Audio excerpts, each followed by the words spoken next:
گا کہ کیوں کرنی ہے. لیکن دیکھیں ایک چیز تو اب واضح ہو گئی کہ جو بھی آگے گورنمنٹ آئے گی اس کے لیے وہ چیلنجز اب ان کو سامنا کرنا پڑے گا کہ ہم سمجھتے تھے جب 2018 میں ہم آئے تو بہت چیلنجز تھے. میں تو پہلی دفعہ گورنمنٹ میں تھا اور ہماری ٹیم بھی نہیں تھی, اور اوپر سے ایک تو معاشی کرائسس تھا. کرنٹ اکاؤنٹ ڈیفیسٹ کا مطلب یہ ہے کہ سارا وقت روپے پہ پریشر پڑا ہوا تھا, اور ایک یہ ہر روز دیکھتے تھے کہ اب روپے کو سٹیبل کیسے کرنا ہے. ریزروز ہمارے پاس تھے نہیں. باہر ملکوں نے یہ بالکل اسد نے بات ٹھیک کی کہ جو ہمارے دوست ملک تھے انہوں نے ہمیں بڑے مشکل وقت پہ انہوں نے ہماری مدد کی, جس سے تھوڑی سٹیبلٹی آئی. لیکن بڑا ایک ہر روز صبح پریشر ہوتا تھا کہ اب مارکیٹ کیا کہتی ہے کہ روپے اور اگر نیچے نہ گر جائے تو کیا کریں گے. لیکن اس کے علاوہ ایک پہلے دن سے جو اپوزیشن تھی وہ پہلے دن سے گورنمنٹ گرانے کے اوپر تلی ہوئی تھی. تو جو ابھی اسد نے بھی بات کی کہ دیکھیں کبھی بھی آپ انویسٹمنٹ ایک ملک میں جس کی وجہ سے ویلتھ کریشن ہوتی ہے وہ آ ہی نہیں سکتی جب تک کہ پولیٹیکل انسرٹنٹی ہو, اور وہ پولیٹیکل انسرٹنٹی کریٹ کی گئی ہمارے اگینسٹ پلان کر کے. اور وہ صرف وہ اس لیے نہیں کہ وہ اس لیے نیسرلی نہیں کہ انہوں نے وہ سمجھتے تھے کہ ان کو پاور میں آنا چاہیے, وہ اس لیے کہ وہ ڈرے ہوئے تھے کہ میں احتساب کروں گا. ان کے اوپر کرپشن کے کیسز تھے, وہ سارا کوشش یہ کر رہے تھے مجھے بلیک میل کرنے کی کہ میں کسی طرح ان کو این آر او دے دوں. اور وہ پہلے دن سے نہ انہوں نے تقریر کرنے دی مجھے, پہلی دن اسمبلی میں نہ وہ تقریر کرنے دیتے تھے, شور مچا دیتے تھے. اور پھر ہر روز وہ کہ جی آج اکانومی گئی تو کل گئی, اور آج گورنمنٹ گئی اور پرسوں گئی. اور پھر وہ فضل الرحمان اپنا دھرنا لے آتا تھا. حالانکہ میں نے اس کو بڑا کہا کہ ہم انٹرٹین کا ہم کوئی نہ کوئی روڈ بلاکس نہیں کیے, ہم نے کوئی ایف آئی آرز نہیں کاٹی. میں نے تو اسے آفر کیا تھا کہ ہم تھوڑا کھانا پینا بھی تمہیں دے دیں گے جب تم دھرنا لے کے آؤ گے. اور پھر وہ اور ڈرانے کے لیے بلاول صاحب نے کام پہ ٹانگنے والا ٹور کر دیا گورنمنٹ گرانے کے لیے. کہنے کا مقصد میرا یہ ہے کہ سارا وقت پولیٹیکل انسرٹنٹی کریٹ کی گئی بلیک میل کرنے کے لیے. پارلیمنٹ چلنے نہیں دی, اور پھر یہ ٹائم فریم دی آگے کیا یہ 3 مہینے میں اور 2 مہینے میں گئی, اور سازشیں ہو رہی تھی. وہ مجھے پوری اس کی رپورٹ تھی. پھر جب وہ کووڈ آیا تو وہ شہباز شریف جو بھاگ گئے تھے نواز شریف کے ساتھ, آپ کو یاد ہوگا کہ انہوں نے گارنٹی کر کے عدالت میں ایفیڈیوٹ دے کے اور وہ باہر بھاگ گئے تھے. تو اس نے آنا ہی نہیں تھا واپس کیونکہ اس کا ایف آئی اے کا کیس تھا, بیٹا پہلے بھاگ گیا تھا. ان کو پتا تھا کہ وہ اوپن اینڈ شٹ کیس ہے. جب کووڈ آیا تو ادھر بھی ایک اپرچونٹی نظر آ گئی کہ اگر عمران خان لاک ڈاؤن لگاتا ہے تو ویسے اکانومی بیٹھ جائے گی, لاک ڈاؤن نہیں نکالتا تو ہاسپٹل بھر جائیں گے. تو وہ ون ون سچویشن تھا. وہ بھاگا بھاگا واپس آیا, منہ پہ وہ لگا کے کمپیوٹر کے سامنے بیٹھ گیا کہ میں اسپیشلسٹ ہوں, میں آ کے ٹھیک کروں گا ملک کو. اور وہ خاقان عباسی نے اسٹیٹمنٹ بھی دی کہ شہباز شریف کو موقع دو, اس نے ڈینگی کے اندر بڑا اچھا کام کیا تھا. تو وہ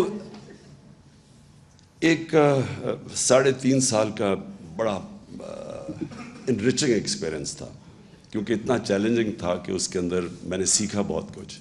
تو اس میں اکانومی بھی تھوڑی بہت سیکھ گیا, کیونکہ ہر روز ہمارے پاس بیٹھنا پڑتا تھا ٹیم کے ساتھ کہ اب یہ کرائسس ہو گیا اور اب فلانا کرائسس ہے. تو میں جو چیز سمجھاؤں وہ یہ کہ ہم نے کبھی بھی اپنے ملک میں سوچا ہی نہیں ویلتھ کریشن کا ایکسپورٹس بڑھا کے.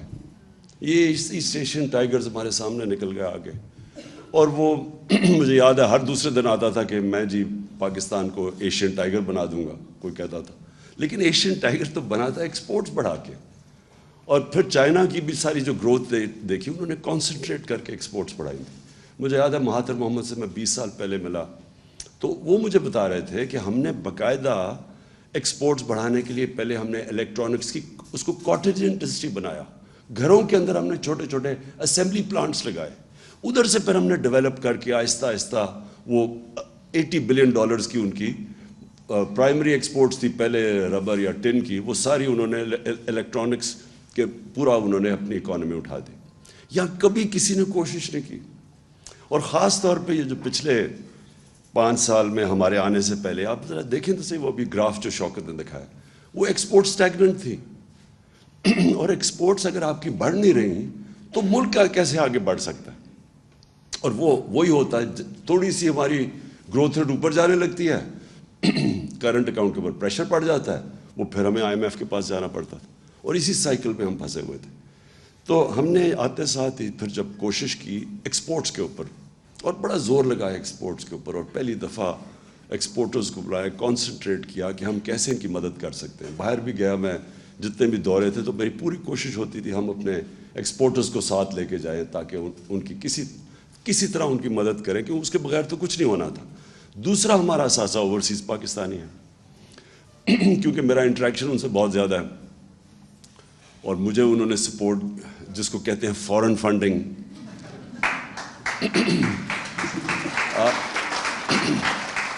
کہ وہ لوگ جو بیچارے محنت کش لوگ جن کے اوپر ملک چلتا ہے، ان سے، کیونکہ میں شوکت خانم میں جب میں نے پیسے اکٹھے کرنے شروع کیا آج سے 30 سال پہلے، تو یہاں تو بڑی جلدی ڈونر فٹیگ ہو گئی.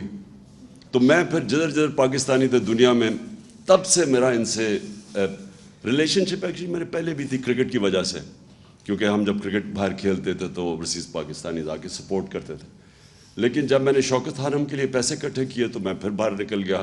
یہاں لوگ جو لوگ بڑے پیسے والے تھے وہ باہر سے کہہ دیتے تھے کہ وہ آفس میں نہیں بیٹھا صاحب، تو میں تب باہر نکل گیا.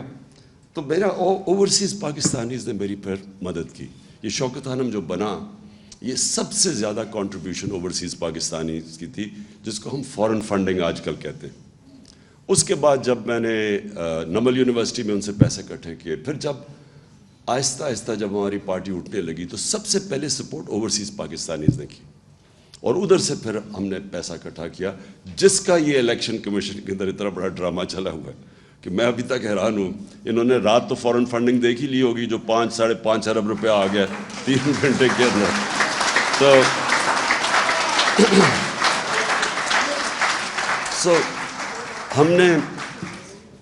میں تب بھی جب میں اوورسیز پاکستانیز کو ملتا رہا تو میں نے ہمیشہ، میرے دل میں یہ تھا کہ ایک دن آئے گا کہ یہ پاکستان کو بیل آؤٹ کریں گے. IMF نہیں کرے گی، فرینڈلی ملک نہیں کریں گے، یہ کریں گے بیل آؤٹ. کیونکہ ان کے پاس جو پیسہ اس وقت جو ڈالرز پڑے ہیں، اگر ہم صحیح معنی میں اس کو ہم ٹیپ کر لیں، اور ہم نے کیا، ریمیٹنس میں ہم نے بڑا زور لگایا اور ریکارڈ ریمیٹنسز آئیں، اور ایکچولی اس کی وجہ سے ہم بچے رہے، کیونکہ انہوں نے 31 یا 32 ارب ڈالر بھیجا باہر سے، کبھی اتنا پیسہ نہیں آیا تھا. اور یہ بھی تھوڑی سی ایفرٹ کی تھی ہمیں، کیونکہ ہم اتنے اور پرابلمز میں پھنسے ہوئے تھے. اب جو میں سمجھتا ہوں کہ یہ جو اب صورتحال جس بھی گورنمنٹ کو ملے گی، اس کو بڑا اب out of the box thinking کرنی پڑے گی. یعنی اس کو پاکستان کو ایسے چلانا پڑے گا جو اب تک ہم نے پاکستان کو نہیں چلایا. ہمیں اب وہ سٹیپس لینے پڑیں گے جو اب تک ہم نے وہ سٹیپس نہیں لیے. ہمیں پہلے سے، اب جو میری شوکت سے کل بات ہوئی تھی، اب پہلے سے ہمیں وہ تیاری کر کے آنی پڑے گی جو ہم نے 2018 سے پہلے نہیں کی. وہ کر بھی نہیں سکتے تھے، کیونکہ ہمیں پہلی پریزنٹیشن تو ملی جب میں پرائم منسٹر آفس میں تھا، تو مجھے تو پہلی دفعہ پتہ چلنا شروع ہوا کہ وابڈا میں کتنا حالات ہے، تو پینشنز اب کدھر تک پہنچ گئی ہیں. مجھے تو آئیڈیا ہی نہیں تھا ان چیزوں کا. میں وہ دیکھ رہا تھا کہ جب جو بائیڈن جب پریزیڈنٹ بنا تو 2.5 مہینے پہلے پریزیڈنٹ جب الیکٹ ہوا اور آفس میں گیا، 2.5 مہینے پہلے اس کو پریزنٹیشنز ہر ڈپارٹمنٹ نے دی.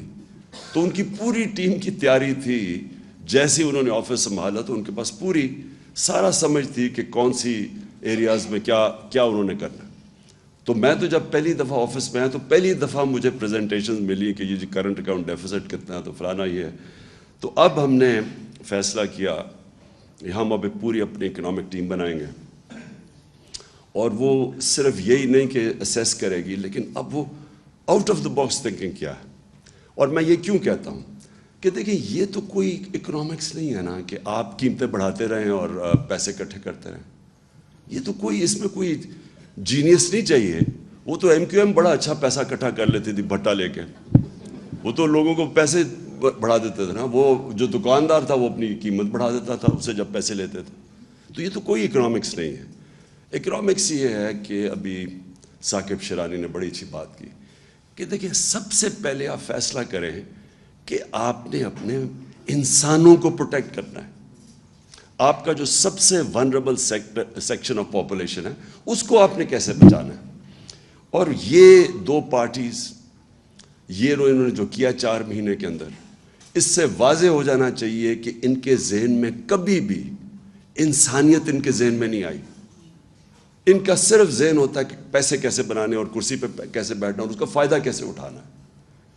اگر یہ کرتے تو آپ مجھے یہ بتائیں کہ یہ 90s میں ان کی پارٹنرشپ چوروں کی لگی ہے اکٹھی. 90s سے یہ باریاں لے رہے ہیں. پچھلے 62 سال میں 30 سال یہ دونوں خاندان پاور میں رہے ہیں. کب انہوں نے انسانیت کی فکر کی؟ یہ جب آئے ہمارے سامنے دیکھتے دیکھتے پہلے ہندوستان ہمارے سے آگے نکلا, پھر اس کے بعد بنگلہ دیش آگے نکل گیا ہمارے سے. ہمیں جو یاد ہے, مجھے تو ابھی بھی یاد ہے جب بنگلہ دیش بنا تھا, بلکہ میرا وہ آخری جہاز آیا تھا ڈھاکہ سے, اس کے بعد ملٹری آپریشن شروع ہو گیا تھا ایسٹ پاکستان میں. تو مجھے تو وہ بڑی اچھی طرح یاد ہے وہ جو سارا ٹائم تھا. تو مجھے یاد ہے کہ جب وہ بنگلہ دیش علیحدہ ہوا اور بنا, ایسٹ پاکستان ٹوٹا, تو خوشیاں بنائیں گئی. میں وہ ڈرائنگ رومز ابھی مجھے یاد ہے, لوگوں نے خوشیاں بنائیں کہ اتنا وہ سارا ہمارا پیسہ وہاں چلا جاتا ہے, وہاں سائیکلون آتا ہے تو ہمیں اس کو سبسیڈائز کرنا پڑتا ہے. میں نے یہ کانوں سے یہ باتیں سنی ہوئی ہیں کہ چلیں شکر ہے بوجھ اترا. 90s میں وہ آگے نکل گیا ہمارے سے, بنگلہ دیش ہمارے سے آگے نکل گیا. تو یہ دو پارٹیز جب آئیں ان کی دولت اوپر چلی گئی, ملک کے قرضے بھی بڑھ گئے اور ملک کے اندر کبھی کوئی لانگ ٹرم پلاننگ نہیں ہوئی. آج چائنا کا سب سے بڑا سکسیس کیا ہے, وہ 15-20 سال کے پلانز بنائے ہوئے ہیں. یہاں اگر لانگ ٹرم پلاننگ ایک ہی چیز میں ریفلیکٹ کرتے تھے, انہوں نے کبھی ڈیمز نہیں بنائی. انہوں نے یہی نہیں سوچا بجلی بنانے کا کہ ہمیں فیول نہ امپورٹ کرنا. ایکسپورٹس بڑھ نہیں رہی تو ہمیں تو پہلے سے ہی سوچنا چاہیے تھا کہ وہ ہم بجلی اس چیز پہ بنائیں جو ہمیں امپورٹڈ فیول پہ نہ ہو. کوئی لانگ کلائمیٹ چینج, اب آج دیکھیں یہ کلائمیٹ چینج اتنی بڑی چیز ہے. میں نے جب 2013 میں ہم نے مل کے شروع کیا یہ بلین ٹری سونامی پختونخوا کے اندر, تو 2 سال تو یہ مذاق اڑاتے رہے ہمارا. اور مذاق اس لیے اڑا رہے تھے کہ ان کو کوئی کانسیپٹ ہی نہیں تھا کہ پاکستان کے اندر جو انگریز کے بنائے ہوئے تھے جنگل تھے وہی ختم ہو گئے.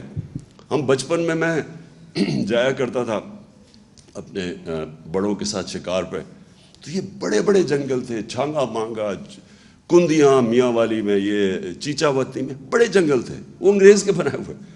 یہ چھوڑے کہ انہوں نے کچھ جنگل خود اگانے تھے وہ بھی ختم کر دیے.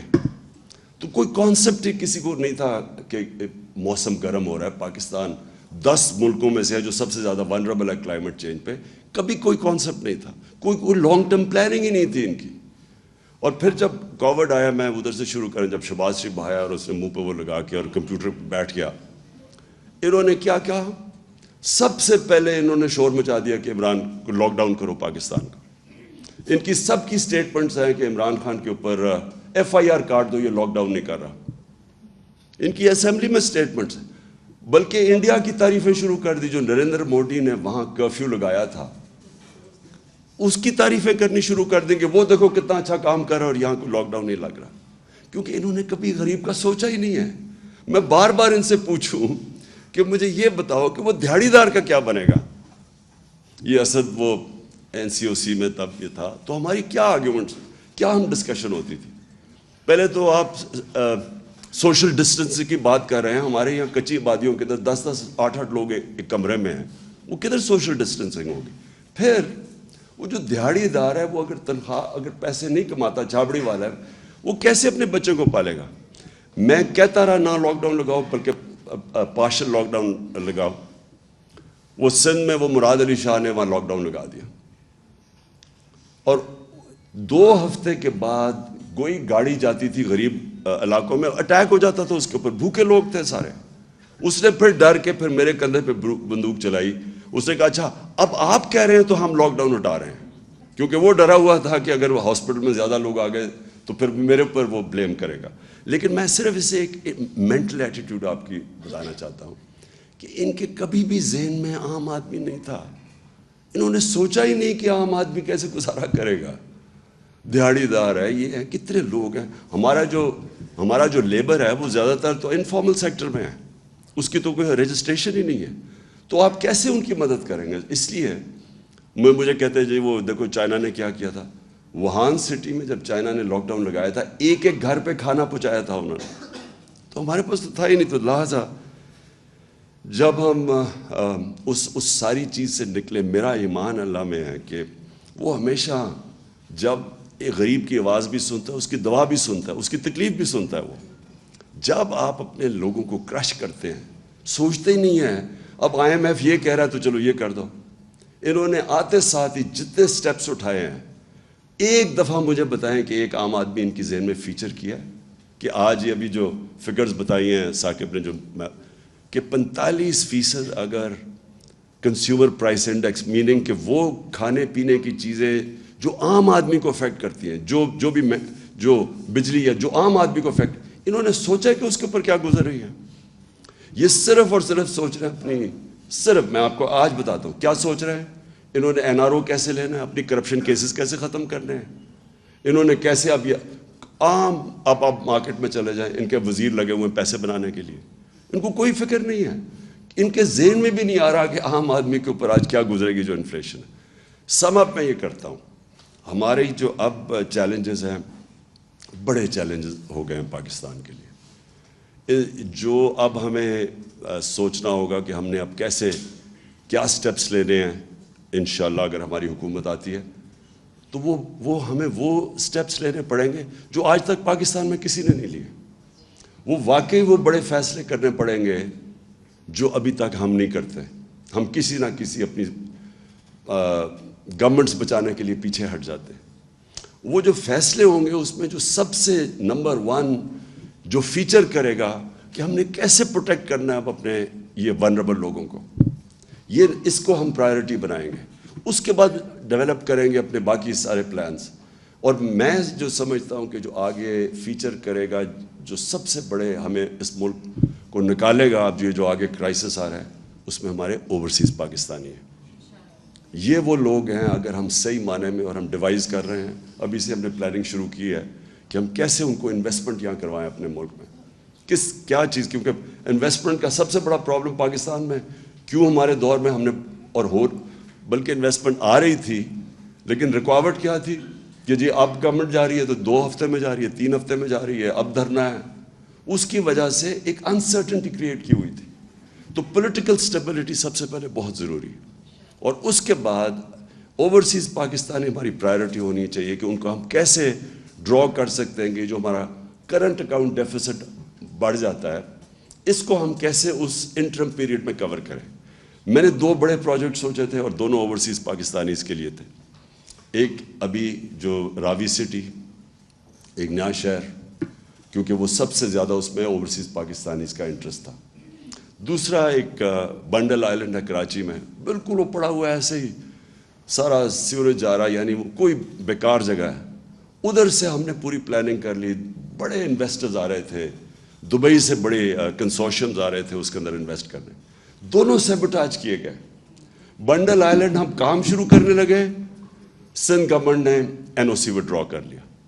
یہاں جو راوی سٹی تھی اس میں ہمیں بڑے بڑے انویسٹرز آ رہے تھے, بلینز آف ڈالرز آ رہے تھے ہماری انویسٹمنٹ کے لیے. 11 مہینے ایک جج نے اسٹے آرڈر دے دیا, روک دیا پروجیکٹ اس نے 11 مہینے. اور ہمیں پتہ ہے کدھر سے پریشر تھا. پریشر سارا یہ ہاؤسنگ سوسائٹیز کا تھا جو ایک بہت بڑا مافیا بن گیا. انہیں پتا تھا کہ اگر نیا پورا شہر اوپر چلا جائے, ماڈرن سٹی بن جائے, تو یہ جو ریل اسٹیٹ, یہ جو سارا اس وقت بہت بڑا اسکیم بھی ہیں اس کے اندر, ان کو ڈر تھا کہ وہ رک جائیں گے, ان کی پراپرٹیز یعنی لوگ ادھر انویسٹ کریں گے. انہوں نے 11 مہینے اسٹے آرڈر اور میں اس لیے کہہ رہا ہوں کہ اس کے اندر ہمارے پاس بلینز آف ڈالرز آ جا رہے تھے جو کور کر دیتے یہ جو کموڈیٹی سپر سائیکل کرونا کی وجہ سے ساری دنیا میں آیا ہوا تھا. میرا خیال تھا کہ ہم وہ گیپ تب تک کور ہم رائڈ کر دیں یہ پیریڈ جب کہ یہ کموڈیٹی سپر سائیکل نیچے جائے گا. تو میں وہ انفارچونیٹلی انہوں نے سیبوٹاج کیا, لیکن میں ابھی بھی سوچتا تھا کہ ہمیں یہ نہ سازش کے تحت ہمیں ہٹاتے تو ہم اس کو اس طرح رائڈ کرتے, کیونکہ ابھی بھی روڈا چل پڑا تھا تب, تو اس میں ہمارے پاس پیسے آ جا رہے تھے. تو آخر میں سمجھتا ہوں کہ انشاءاللہ یہ طریقہ جو آنے والا وقت ہے اس میں ہمیں نمبر 1 اپنے عام آدمی کی اب بچانا ہے اس کو. یہ جو مہنگائی آ رہی ہے اور اس کے بعد یہ جو ایفیکٹس بدقسمتی سے آئیں گے فلڈز کی وجہ سے, تو ہم نے اس کو پروٹیکٹ کیسے کرنا ہے, اس کے لیے بھی out of the box thinking ہمیں کرنی پڑے گی.